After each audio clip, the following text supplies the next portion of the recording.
Hi students, class 7th, chapter 6, ratio and application. In that exercise 2, yesterday, that means in the previous class, we have completed some problems in that exercise 2. Only one problem is left, that is last one, 6th question. Question number 6. What is that? The ratio of two angles is 3:1. The ratio of two angles is 3:1. The ratio of two angles is given 3:1. So what we need to find? Find the larger angle if the smaller angle is 180. Second one, smaller angle if the larger angle is 63. So we need to find the first question in this only. What is that? Larger angle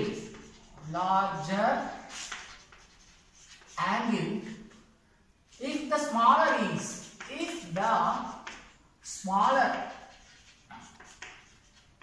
is 180 degrees. Next, second question in this only, find smaller angle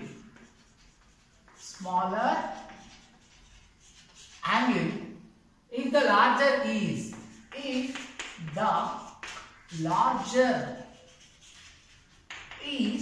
63 degrees. Okay, so very simple. Listen carefully. What is the ratio of two angles given? 3:1. Now first question, if the larger angle is, we need to find the larger angle if the smaller angle is 180. Don't confuse. Smaller angle is given 180 degrees. If the smaller angle is 180 degrees, find the larger angle. That means in the first question we are going to find measure of larger angle. Okay. The two angles ratio is what? 3:1. Given ratio of angles.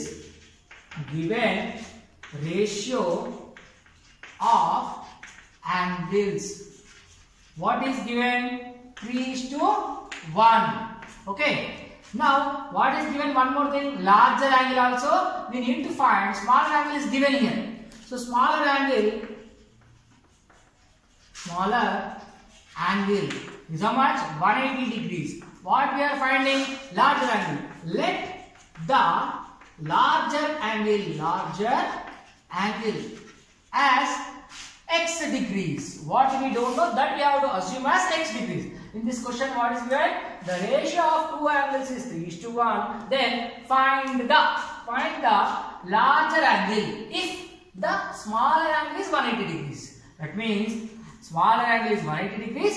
What is the larger angle? So let the larger angle as x degrees. Yesterday I told you the concept of proportion. We have to use the concept of proportion only here. Two ratios here. First ratio is what? Ratio of the two angles is 3:1. So 3:1. 3:1. Proportion means what? 4 dots. I told you. Either you use 4 dots, otherwise you can use the equal to symbol also in between the two ratios. Okay, we will use the equal to symbol now. Okay, you can use 4 dots also, no problem. Now, what we are going to find? Larger angle. What we have? Smaller angle. You see in this 3 and 1, it is the largest one, 3 is the largest one, 1 is the smallest one. So, larger. First larger. Larger angle is what? X degrees. So, X keep here.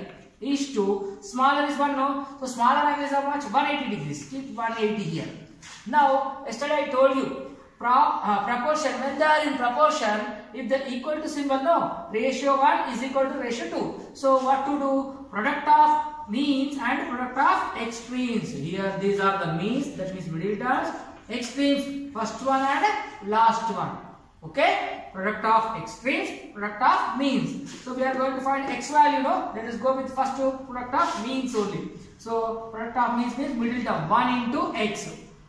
1 into x is equal to 3 into 180. 3 into 180. How much? Like this. Now 1 into x is x. 3 into 180. 0 as it is. 3 8s are 24. So 4 to carry. 3 1s are 3. 3 plus 2 5. What is this? 540. What is the value of x? X means what? The larger angle. Therefore, the answer is what? The measure of larger angle. Measure of larger angle is how much? 540 degrees. Understand all of you? Now we go for second question in this one only. Now, smaller angle we need to find. Find the smaller angle if the larger angle is 63. In the previous question, we find out larger angle if the smaller angle is 180. In this question, we are going to find smaller angle if the larger angle is 63. Okay. Now, similar way, same. Given ratio of angles. Given ratio of angles. What is the ratio given? 3:1. Order compulsory. Instead of 3:1, if you write 1:3, it goes wrong. So write correct order. Next, we are finding smaller angle. What is given? Larger angle. So given one was to write larger angle.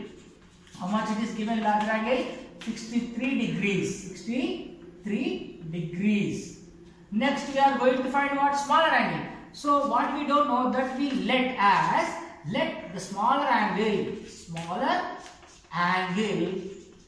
as x degrees. What we don't know, we will suppose that as x. Now, same, they are in proportion. So, how to write proportion? Same like the previous one. Given ratio 3:1 equal to, here first larger. In these two, which is the bigger one? 3 is the bigger one. So, larger we should write first. Larger angle. What is given larger angle? 63 degrees. So, write 63 first. Is 2. Smaller angle is 1. So, smaller angle we assumed as x. Same again. When they are in proportion, we have to use product of means and product of extremes. So, product of extremes means first one and last one. Product of means is the middle two. Okay, this one and this one. Now, we are going to find the x value now. So, product of extremes 3 into x. 3 into x is equal to, here 1 into 63. Okay, 1 into 63. X is equal to, now you see 1 into 63 is 63. Here 3 is there now. This multiplication, when it goes to that side, it will become what? Denominator. So 3 here. Now simplify. 3 1s are, 3 2s are 6 and 3 1s are. So what is remaining? X is equal to, here in the numerator, what? How much you got? 21. What is this x? X means what? The smaller angle. Therefore, the smaller angle, the measure of smaller angle. How much? 21 degrees. Understand all of you?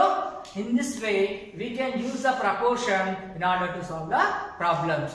Now, with this solution, we have concluded the exercise 2. Exercise 2 is finished. Now, we will move on to the next topic. Before you go for the exercise 3, there is one more concept. The concept is what?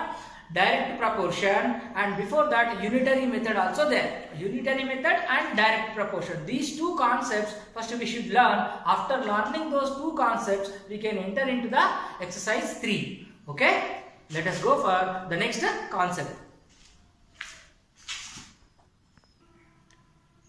See, here unitary method, the method in which we first find the value of 1 unit. Then the value of required number of units. That means, when, suppose for example, if you go to the shop and you purchased some 5 chocolates, suppose 5 chocolates cost is 100 rupees. How much? For example, I will show cost of 5 chocolates. Cost of 5 chocolates how much? Rupees 100. Okay. Cost of 5 chocolates is equal to rupees 100 if, okay, then find the cost of some 12 chocolates. Find the cost of 12 chocolates. Find the cost of 12 chocolates. Understand? This is the example. By this example, you can understand the method. First of all, what you do in the unitary method? The method, in this method, in which we first find the value of 1 unit, then the value of required number of units. Here, cost of 5 chocolates given 100 rupees. So, for first 5 chocolates cost is 100. So first what we do? We will find the cost of one chocolate. Okay, cost of one chocolate. One chocolate will be how much? 5 chocolates cost is 100. No, so 100 by number of chocolates how many? 5. So it will be how much? 5, 2s are 10 and 0. Now rupees how much?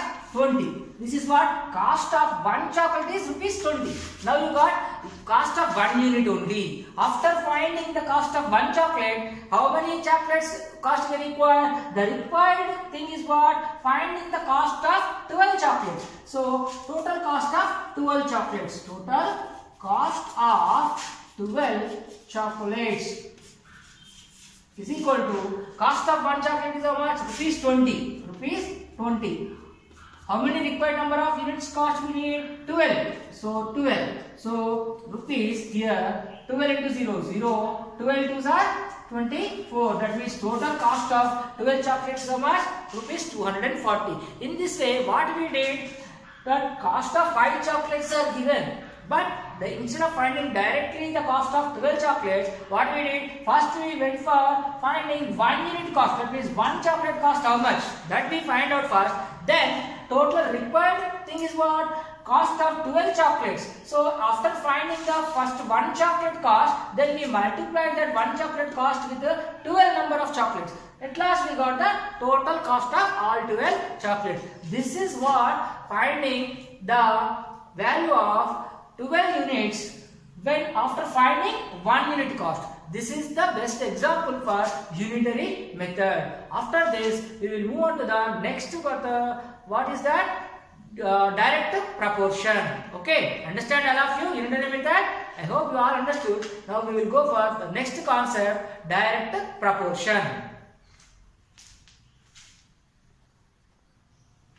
See, the next concept is direct proportion. What is mean by direct proportion? For example, listen carefully. For example, in your class, there are 10 students. How many students? 10 students. Suppose you are celebrating your birthday. So what you want to do? You want to give each one chocolate. Understood? Per head, 1 chocolate. That means how many chocolates you require?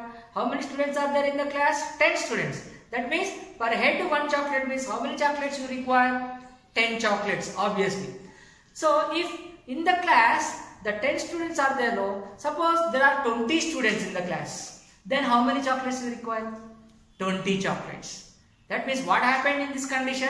Number of students are increased. Number of students are increased. First condition, 10 students are there. So if you wish to give 1 chocolate per 1 person, you need 10 only. But if the number of students in the class 20 students, then you need 20 chocolates. If the number of students in the class 30, you need 30 chocolates. That means what happening here? If number of students are increasing, number of chocolates also increasing. That means if one quantity increases, the other quantity also increases in the same rate. That means if 1 person is there, 1 chocolate. 2 persons are there, 2 chocolates. 5 persons are there, 5 chocolates. 10 are there, 10 chocolates. 20 are there, 20 chocolates. That means here, because you are wishing that everyone should get 1 chocolate. That is your wish. Understand? Here, that is a constant. What is that? Your wish. Giving per head 1 chocolate is your wish. That is why when that is constant, here number of chocolates will increase when the number of students are increasing. That means here number of students and number of chocolates. These are the 2 quantities. If one quantity is increasing, the other quantity also increasing in the same ratio. This is what the concept of direct proportion. The definition for direct proportion is if one quantity is increasing or decreasing, whatever you say, decreasing. If one quantity is increasing or decreasing, the other quantity also,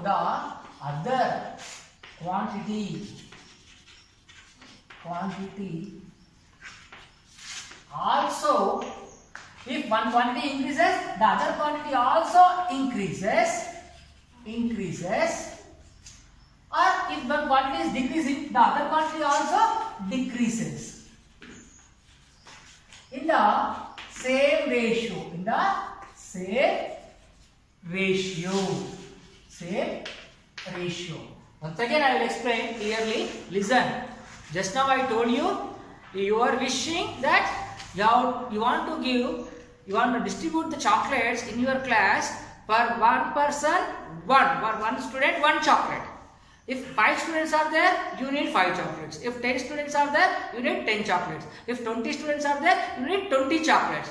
What happening here? If number of students are there increasing, number of chocolates also increasing. That means what? Here one quantity increasing. That means students increasing, number of chocolates also increasing. Now, if you say decreasing, if you have in your class 5 students only, 5 chocolates required. If you have only 2 students, 2 chocolates only. Understand? That means if the number of students are decreasing, number of chocolates also decreasing. In the same way, the general form, the general definition is what? There are 2 quantities in the ratio. You all know that. In that ratio, if one quantity is increasing, the other quantity also increasing in the similar way. That means the 2 quantities are called what? They are in the direct proportion. Understand? For example, I will tell you one question. Listen. If 20 students need 20 chairs. If 20 students need 10 chairs, suppose, that means 10 benches, otherwise benches in a class, to sit. Okay, how many benches are required for 40 students for the same class? Listen the question. If 20 students need 10 benches in a class to sit, if how many benches are required for 40 students for the same class to sit? That means here what? 20 students sitting on the 10 benches. That means for every bench, 2 students are sitting. Understand? 20 students are taking 10 benches. This is the ratio. So, number of students now, how many increased or decreased? From 20 to 40. That means number of students are increased. So, benches also increases or decreases? Increases. That is what? Direct proportion. Why? Because for each bench, 2 students are sitting. Easily you can see here. 20 is to 10. The number of students. First, ratio of students and benches. Students 20, benches 10. Direct proportion. Number of students how many are there? 40. So number of benches how many we don't need. Understand? We have to find that. Let us take that as x. Number of benches we have to imagine as x. Now they are in direct proportion. See, product of means and product of extremes. See here, 20 into x. 20 into x is equal to 10 into 40. 10 into 40. Now x is equal to 10 into 40 how much? 4, 1 4s are 4 and 2 zeros, 400. This 20 you bring down here. 0, 0 cancel. 2 1s are 2 20s are. Understand? X is equal to what now? 20. X means what? Number of benches required for 40 students. For 40 students, how many benches are required? 20. That means what? Here, if 20 students are taking 10 benches to sit in the classroom, in the same classroom, if 40 students are there, how many benches are required? That means number of students are increased from 20 to 40. So the number of benches also increase in the same ratio. So 10 benches are not enough now. How many benches are required? 20 benches are required. What you understand from this? If one quantity increases in the same ratio, other quantity also increases. If the quantity is decreases, in the same way other quantity also decreases. This condition is known as what? Direct proportion. Suppose in the class there are only 10 students, that means 20 become 10, that means less number of students. Then how many pages are required? At that time don't need 10 pages, they need only 5 pages. Understand?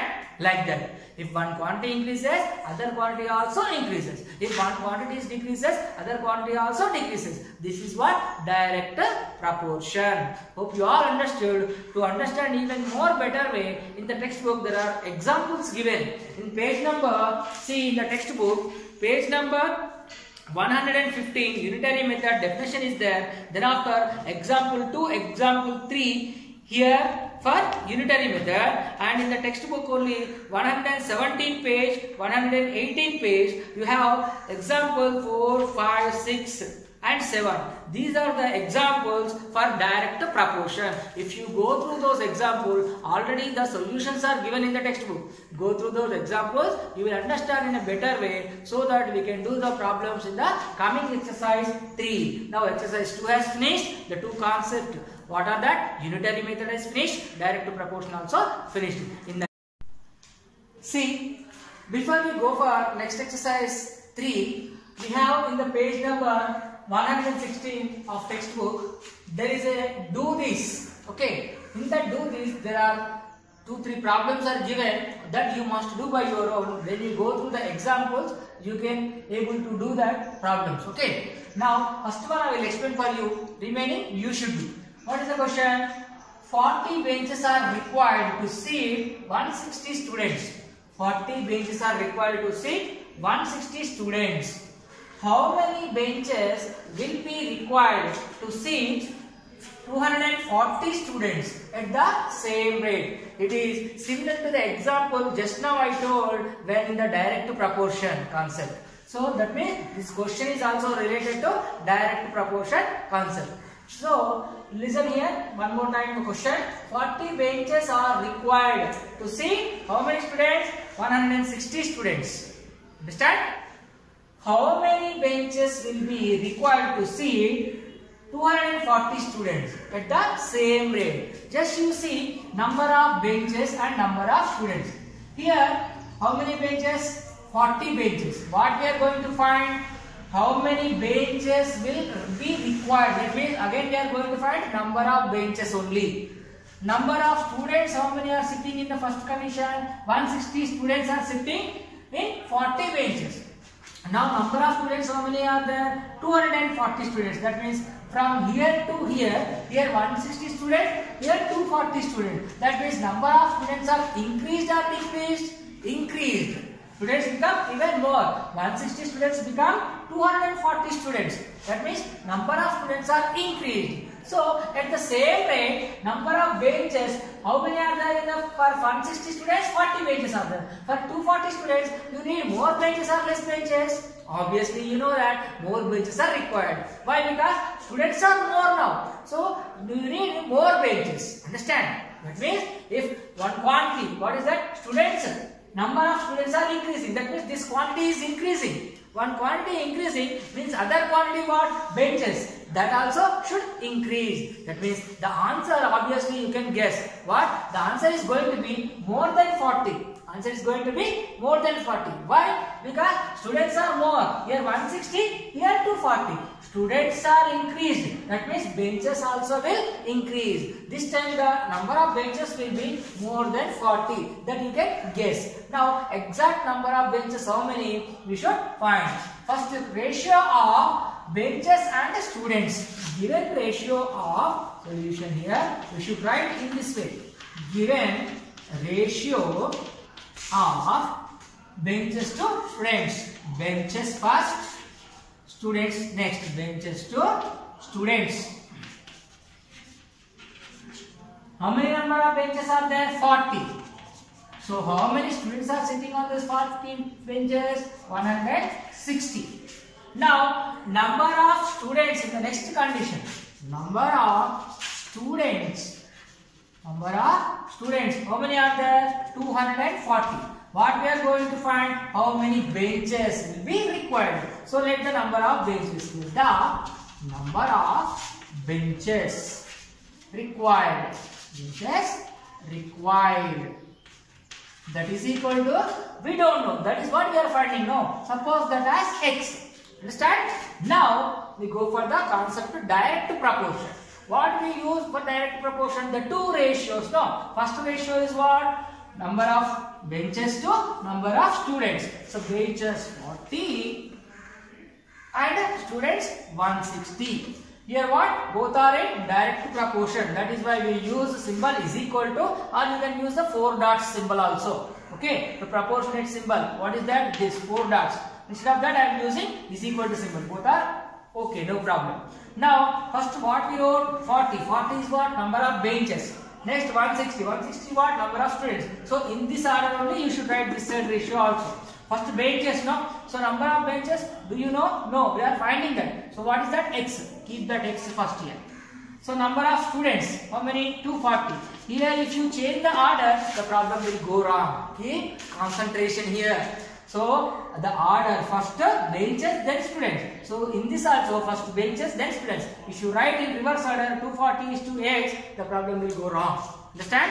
Order is important. Now, when they are in the direct proportion, what to do I said? Product of means and product of extremes. Extremes means the first one and last one. Multiply the means first. Why? Because we need x value, no? So, 160 into x.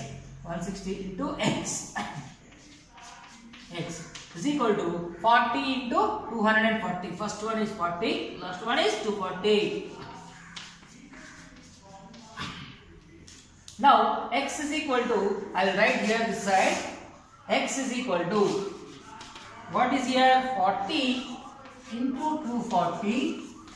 Don't go for multiplication. Why? We are going to simplify again. Here this side again what is left? 160. Here multiplication, no? When it goes to that side it will become in the denominator. How much? 160. Here we write 160. Now you can simply solve. The 0, 0 gets cancelled. You know 4 table well? Okay. 4 tens are 4 fours are 16. Again 4 ones are 4 six are 24. What is remaining in the denominator? Denominator is completed. Now numerator is left. How much? 10. 10 into 6. How much? 60. What is this x?